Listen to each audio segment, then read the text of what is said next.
Welcome back to the channel, everybody. It's Saturday. We have some more big news. We have the rise of the new financial system while we are witnessing the decline of the legacy financial system. Yeah, indeed, we're witnessing the fall of the legacy financial system. Another bank's getting exposed today. Well, a part of the banking system, rather. We have some XRP news today. We have some Bitcoin news, and we have some terrible banking news. It's all by design, it seems, at this point, folks. We're just sitting back and watching the show. So this article here is titled XRP in the Spotlight as Russia confirms new BRICS payment system. And it begins as such. Russian President Vladimir Putin has confirmed the plans to launch a payment system for BRICS with, with XRP in consideration as a currency. Wait a minute. This is from CoinGate.com. They write some good articles. Wait a minute. Hold on. Did he actually say that? Listen, you get my thoughts live and on the spot, folks. I did not expect to read that. Hey, CoinGate. You better make sure that what you're putting out there is accurate. You know, you don't want to hurt yourself, your reputation. But let me read this. The BRICS group is advancing in its currency sufficiency scheme with the potential development of its own independent payment system. That we've always known. According to a research paper first spotted by XRP enthusiast Amelia, Russian President Vladimir Putin has confirmed that the bloc is finally moving forward with its alternative currency plan. What paper? What's the name of the paper? Where can we find the paper? Do other people read the paper? Maybe they have. Maybe I just don't know about it. From the report, there are indications the bloc would explore the use of. Why do they put Ripple associated XRP? You don't need to put that. Nobody controls XRP. Not the stuff that's out there. Anybody can build on the XRPL. Anybody can buy some XRP and use it. But don't try to associate Ripple with it so the United States can come in and be like, wait a minute. You guys, you got some association with Russia? Huh? Did you see what we told Swift? We told Swift, no. We told Swift to back off of that. What about you? You going against us? We don't need those problems. Ripple probably is not going to be involved if they were to do right? Like I said, where's the paper? Who read the paper? Anyway, from the report, there are indications that the bloc would explore the use of Ripple associated XRP for cross-border settlements, which is definitely possible. I will say that. We just need to see it. I'm looking at they have the tweet cropped here. I'm looking for an attached document. I don't see an attached document. I don't see it here. It says before now, the Bank of Russia introduced. Let me know. Does anybody have this document? Have they read it? Do you have a link or anything? But I'm just asking. Don't put a link down there because YouTube doesn't allow links. I don't think so. I once personally tried to put a link in the comment section and it got removed. They removed my comment from my own channel. So YouTube is serious business about what they want going on. I'm just saying. So don't put a link down there. All right. Before now, the Bank of Russia introduced a project on cross-border. And I get it. I understand why, because there's a lot of scams going on. You click a link and next thing you know, something has secretly downloaded to your device or something. So I get why they're doing that. And there's been a lot of that going on. Not with YouTube, but my word, with Google and banking and stuff like that, Gmail. Before now, the Bank of Russia introduced a project on cross-border transfer implementation. This project reportedly considered the use of the Ripple payment system. It was perceived as an excellent basis for the development of a system for cross-border settlements for the group. I never got that deep with the Russia stuff. I never did. So when they say Ripple payment system, has there been proof of that? Listen, like I said, I never looked deep into it. Or are they just talking about building on the XRPL and using the XRPL? That's different. That's different. Or did they actually have a meeting with Ripple, speak with the Ripple? That has to be clarified. At least for people like myself who are on the outside of this information. I never paid that close attention or did that deep of research into the whole Russia situation. Had never been my thing with blockchain. I follow the BRICS nation as a whole. not the individual countries and what they're doing as far as their utilization of specific blockchains. No, it says it is worth noting that XRP is known for its transaction speed and low cost. That we know. This move to adopt the cryptocurrency may trigger a massive jump in the price of XRP. The CEO and founder of Cryptonaires, Robert Doyle, believes that XRP's price may reach $10,000 if BRICS countries adopt it widely. Yes, we read that the other day. So we're aware of that. But now let's move on to this here. I probably should have started the video with this article. You want to be completely honest. Don't forget tomorrow. Tomorrow we will be doing the live stream Sunday. All right. You want to come in, you want to converse. We'll go over a few articles, and if you put some stuff in the chat, then we can speak. It'll be a fun time. It'll be an interesting time. I always have a good time every single live stream. Maybe it's just me. I don't know. I really enjoy my time with the people. So now in the members only section. Now, this article here is titled XRP ETFs could reach SEC's table soon, with institutions ready to pour billions into Ripple's XRP market. Whatever gets the money there, that's what I want. Whatever gets the money there and makes the price go up, I'm all for it. As long as it's legal and as long as it's good. Sorry, so it's not something bad. Analyst Jeff Kendrick from Standard Chartered recently suggested that cryptocurrencies XRP and Solana could be next in line for spot ETFs, following the historic approval of 8 Ethereum ETFs by the Securities and Exchange Commission. That we know. I think we read a little bit about that. Then it has a section here titled, "Is an XRP ETF approaching?" Oh, so they go deeper.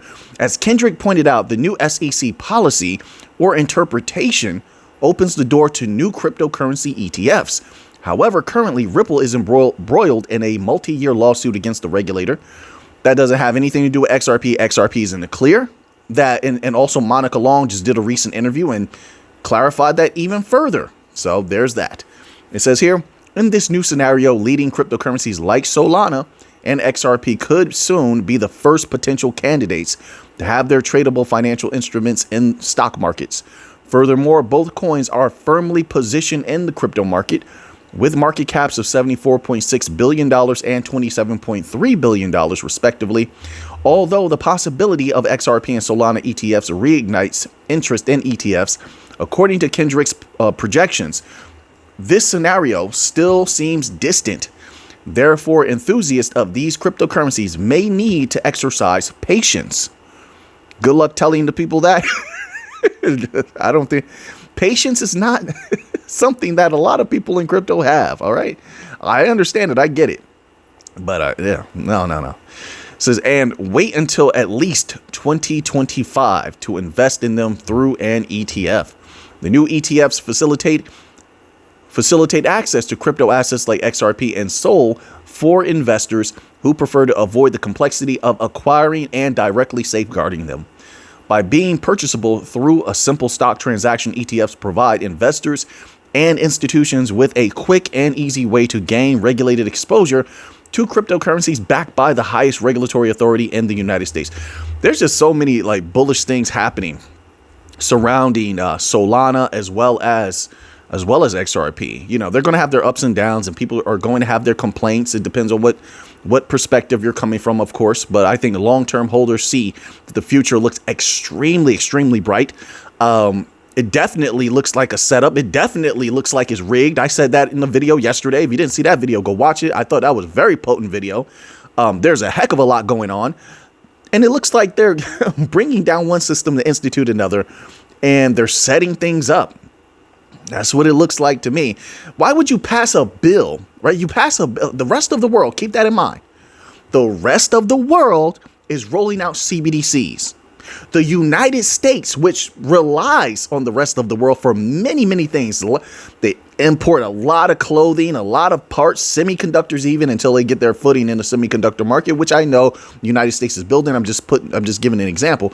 But the United States needs the rest of the world for a lot of different things. So they need to interface. They need to be able to interact with those systems, those digital systems, not e-systems, electronic, digital systems. How do you do that if you don't set up your own digital infrastructure? So are you telling me, right? And I'm just being logical here. So you're telling me you're not going to build your own digital infrastructure, but you need to interact with the rest of the world. That would theoretically leave it to the private sector, the fintechs. And who are the dominant fintechs, the dominant DLT companies? You know, there's more than just Ripple, Algorand, and Stellar. You throw Quant in there. Flare is definitely in there. Chainlink is in there. Solana is in there. I think Solana is going to surprise a lot of people. I really, really do. I think Chainlink also, but Chainlink price, even though it's up, I don't know if it's up today, but it was looking great from where we first got into Chainlink. So I think the price of Chainlink in the future, not financial advice, not a financial advisor, just my humble thoughts. This doesn't mean you got to run out and buy some Chainlink. Not at all. I'm just speaking on it because I have some and I like Chainlink. The price hasn't reflected its connections just yet, but I think the cat is out of the bag as far as the potentiality of its partnerships. You got the DTCC, you have Swift. I think people are starting to understand, like, whoa, wait a minute. This Chainlink stuff here is serious. And when I start seeing stuff in the comment section about certain cryptos, I'm like, okay, now people are starting to, they're starting to understand. They're starting to see the potential of a certain thing there. So I think in that way, Chainlink is picking up speed as far as people researching it and seeing how powerful it can be. So anyway, so there's that. But nonetheless, circling back around, that opens the floodgates for trillions, folks. Are people understanding this? So we have to pay attention to whatever that bill is. If it has to go through the Senate next, right?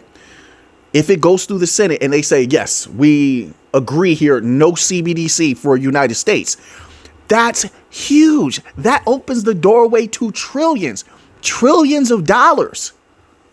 That's a setup. That's rigging the system, in my opinion. I don't know any other way to put it. Like, well, there has to be a benefit, Mick, if you're going to say it's rigged. These people do insider trading all the time. Do you think some of these politicians, every single time they do a stock market trade, they're in first before everybody else. They're in early, and then whatever they're into, it skyrockets. And these people can barely form sentences. They can barely form thoughts. I'm very serious about this. Okay? So they're not the brightest people. How do they make a 100% W win of a trade every single time? That's insider trading. They know things. They rake stuff all the time. They cheat all the time. They link things in their favor. These people aren't so like, for example, a lot of these politicians are not supposed to be millionaires. They're not. Not the way that they are. But they'll rig it. They'll pay each other. They'll have a dinner. Every plate is $50,000. Like, this is one way. So now everyone who is in favor of them or a friend of theirs, they come there, they pay for a plate or whatever. And maybe some regular people pay for a plate also. And now their money is going up. Like, that's slanting things in your favor. They do this all the time when they're supposed to be representing the people. So yes, they can rig things 100%. That's nothing new. So yes, I do think it's rigged. I think they'll try to. And it doesn't mean that everything always works out. Life is not that way. But it does mean they'll try. It's just my humble opinion. You don't have to agree with me. Right? I'm not some authority figure. I don't ever want to be that. I'm just sharing my humble thoughts. That's it. All right. So now let's move on here. We got a little bit of Bitcoin news, and we still have to get to that news about the banks. They're taking a beating right now. This article is titled Bitcoin Network Transaction Fees Temporarily Soar to Nearly $52. Whoa. The network is currently experiencing temporary congestion due to over 300,000 unconfirmed transactions waiting to be processed on Friday morning. The Bitcoin network is currently experiencing a sharp increase in network fees driven by 332,000 unconfirmed transactions as of 12:05 p.m. Eastern Time on June the 7th. Network fees at the time hit 514 sats for high priority transactions and 513 sats for low priority transactions. The prices climbing to around 520 sats per transaction earlier in the day. In the United States, this represents $50 to $52 in fees per transaction. Priority fees have since dropped to around $46 per transaction. According to blockchain reporter Colin Wu, the 332,000 unconfirmed transactions are suspected to be a result of centralized exchange OKX collecting and sorting through wallets, though this wasn't confirmed by the time of the publication. Says post-halving economics and the challenge to Bitcoin miners. They have a completely different section here that goes in a different direction. So concerns surrounding miner difficulty. Oh, no, it is in correlation with what's going on. Concerns surrounding miner difficulty, high network fees, and miner profitability on the Bitcoin network have come into sharper focus post-halving. The slashing of block rewards from 6.25 Bitcoin to 3.125 Bitcoin at the end of April has significantly impacted miner profits. Bitfarms reported a 42% drop in mining revenue for the month of May, the first full month since the latest halving event. The Bitcoin mining company disclosed in its end-of-month report that 156 Bitcoin was earned in the month of May, compared to 269 Bitcoin in April. The Bitcoin miner also explained that temperatures in its Argentina facility were unusually low in May, recording some of the worst weather conditions in 44 years. These poor weather conditions caused the company's Rio Cuarto facility to shut down for 8 days, contributing to a drop in the total number of Bitcoin mined. All right, so now moving on to the first piece of bank news. Listen, this is how you know people are struggling. There's a very harsh economic circumstance, light version of depression going on when people get desperate and they start doing whatever it takes to make money, even criminal activity. This article here is titled, Wells Fargo Employee Sells Customers Personal Information, Triggering $688,000 in Fraudulent Transactions. Whoa, U.S. banking regulator says. A U.S. regulator is banning a former Wells Fargo employee from the banking industry after she allegedly sold private customer information and triggered more than $500,000 in fraudulent transactions. Okay, they need to let us know. Were the people notified of this? Do people need to call Wells Fargo and check and see if their information is out there? It says here, and who does she sell it to or he sell it to? New filings from the U.S. Office of Comptroller of Currency detail a consent order with ex-Wells Fargo employee Bathia Green, an associate operations processor at the bank's lockbox facility in Philadelphia, Pennsylvania. The OCC says Green misappropriated confidential details of Wells Fargo customers and sold the information, leading to a wave of fraudulent transactions. Wells Fargo lost $688,000 as a result of Green's actions, according to the OCC. Says the regulator, quote, at all relevant times, respondent was an associate operations processor at the bank's lockbox facility in Philadelphia, Pennsylvania.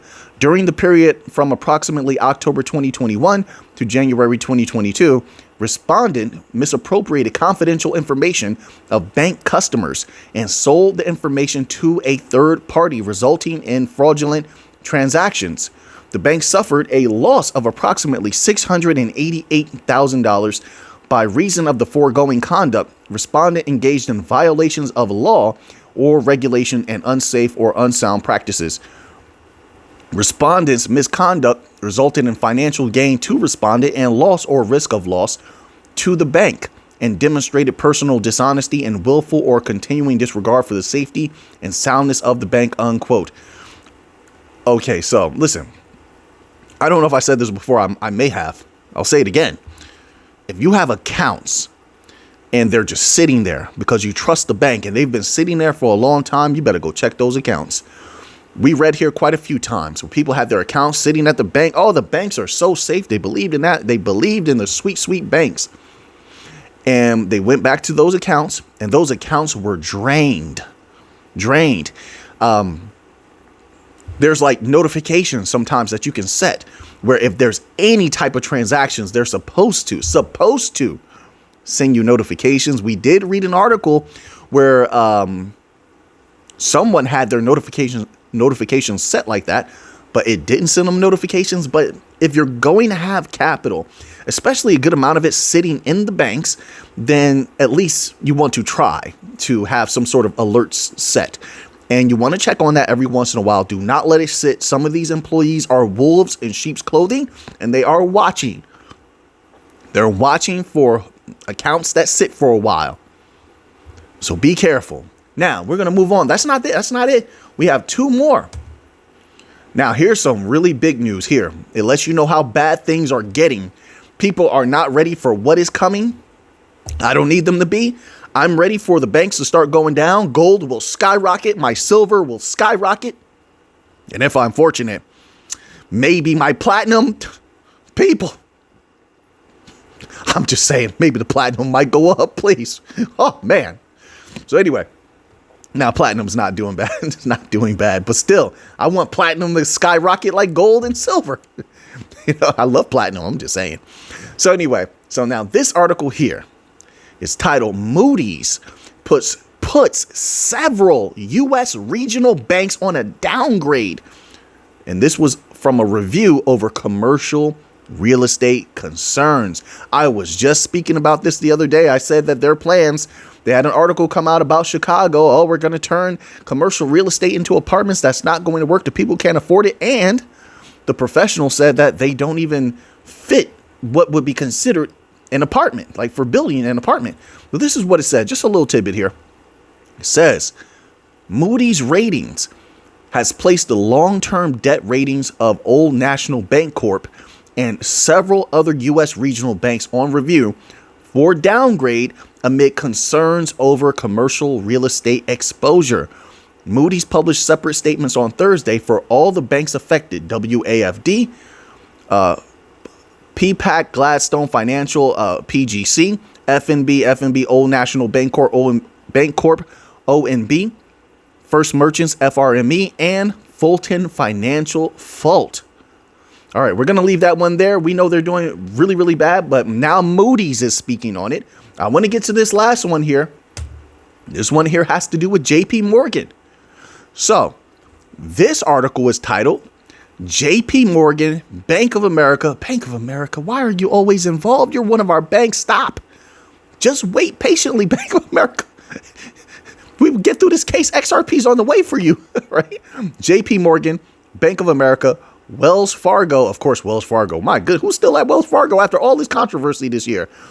Wells Fargo customers lose $456 million in 1 year to, quote, dirty little secret called Zelle, unquote, Senate committee chairman says. I might use that title. That's a good title right there. Dirty little secret. Who comes up with these titles? I like it. It's hard for me to think of titles after so many videos. JP Morgan Chase, Bank of America, and Wells Fargo are failing to protect customers from hundreds of millions of dollars in scams and fraud per year, according to a U.S. Senate panel. Well, isn't that the opposite of what a lot of other people in the industry are saying? Because I always hear them say the banks are the safest. The banks are so safe. Crypto is bad. The banks will protect you. Doesn't seem like it. It says at a hearing held by the Permanent Subcommittee on Investigations, Senator and Chairman Richard Blumenthal said the banking giant's customers submitted claims to recover $456 million in 2022, all due to fraud and scams on the payment network Zelle. Quote, the banks of America have a dirty little secret, and it's called Zelle. Zelle markets itself as a, quote, a fast and easy way to send and receive money. But as this committee found, a fast and easy way to lose money is often what happens on Zelle, unquote. Yeah, I never trusted Zelle. Never trusted Zelle. It looks suspicious to me, just the way that it operates. And then if you send money to someone, and you put in like something wrong. I don't know how you do this. I barely ever use Zelle. I might have used it twice in my entire life. So I don't even remember how it goes. But if you send money to the wrong person, I don't think you're getting your money back. Quote, Zelle transfers are nearly instant and irreversible. That's what I thought. I don't like that. I don't like that at all. Nearly instant and irreversible. And by the time a consumer knows they've been scammed, usually it's too late to do anything about it. At least according to Zelle and according to the banks that own, control, and in effect operate Zelle. Zelle and the banks that own it offer to customers the appearance of the trust they feel they deserve, but the risks there are real and present, and they simply are failing to protect consumers in the way that they deserve. The Permanent Subcommittee on Investigations found that of the $456 million customers reported lost to Zelle scams in 2022, $341 million was repaid. According to the panel, 13% of users on Zelle and other peer-to-peer payment platforms report sending money to someone and later realizing it was a scam.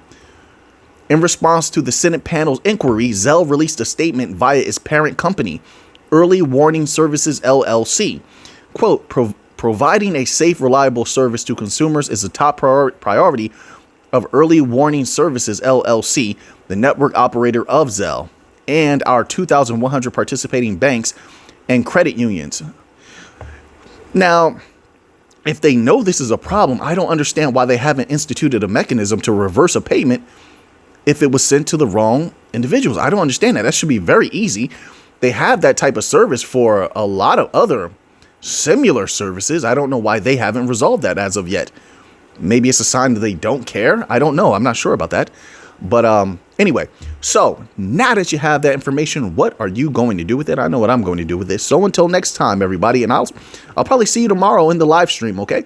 But until next time, let's get to the money.